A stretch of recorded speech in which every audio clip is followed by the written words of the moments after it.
Hürmetli vatandaşlarım, bugünkü leksiyamızda başlayımız. Leksiyamızda tüvenkidek mavzular var. Mesela Trump ciddilişip, lokma taşlap, tertiplik sözleyelmedi. Münazırda Hillary Clinton hanım bemalal galba kıldı. Mavzula haber 9. ayının 27. günü Van ve Tor betide ilan kılındı. Haber mundaq başlandı. Amerika'da prezident sayılımının dastlabki münazirasi bo'lib o'tdi. Trump bilan Hillary Clinton xonimning munoziradagi farqi ko'rinarli bo'ldi. Munozara boshlanish bilan iqtisod temasiga kirdi. Hillary Clinton xonim bemalol o'zini tutib olib munoziralashsa, Trump jiddilashib qalaymiqallashdi.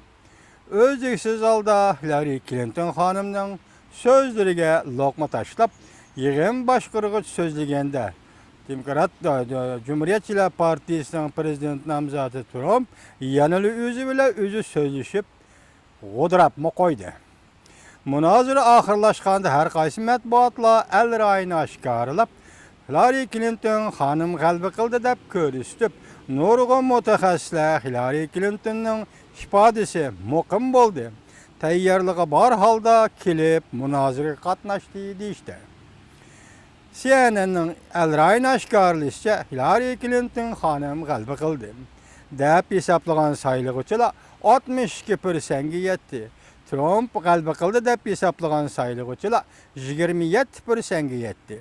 CNN'ning yoki ismli televiziyaning 20 nafar pilorda, ya'ni hal qilguvchi rayonda saylam qatnashadigan, rol o'ynaydigan saylovchilardan 20 ni tashkillab suhbatga qatnashtirganda, buning ichida 16 nafar kishi Hillary Clinton xonim g'alaba qildi deb hisobladi.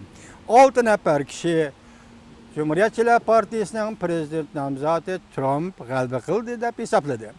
Amerikada siyosiy kuzatuvchilar va al-ra'y mutaxassislari Cumhuriyetçiler Partisining siyosiy taktiki bo'yicha maslahatchiligini o'ddaga olgan Frank Loterning qiziq nuqtalarini kuzatish umiga suhbatdan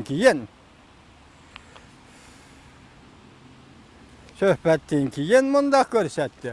Suhbatga qatnashgan kishilarning ichida 18 nafar kishi Hillary Clinton xonimni munozarada g'alaba qildi. Demak, 20 nafar kishining ichida 18 nafar kishi munozarada Demokratlar Partiyasining prezident nomzodi Hillary Clinton xonim g'alaba qildi deb hisobladi. İki taraf munozara jarayonida savdo, boj elish masalasi, boylik taqsimoti, iste'mol buyumlarini taqsimlash masalalari texmo elishdi. Hillary Clinton xonim munozara tezda tashabbuskorlikni qo'lga keltirdi. Tajribaga boy, bemalol o'zini tutib olish bilan o'tkir so'zlarni ishlatib, o'zidan nomzod raqobatchisi Trumpning xalqaro iqtisod ishlaridagi acizligini bosib tashladi. Balki boj masalasi, iste'mol buyumlarini taqsimlash masalasi jihatda Trumpning kayfiyatiga obdalli chaqildi. Cumhuriyetçiler Partisining prezident nomzodi Trump bo'lsa, Hillary Clinton xonimning so'zlariga loqma tashlab turdi. Men istmaganda qiyofatda qarab oldi, qiyosh qarab oldi.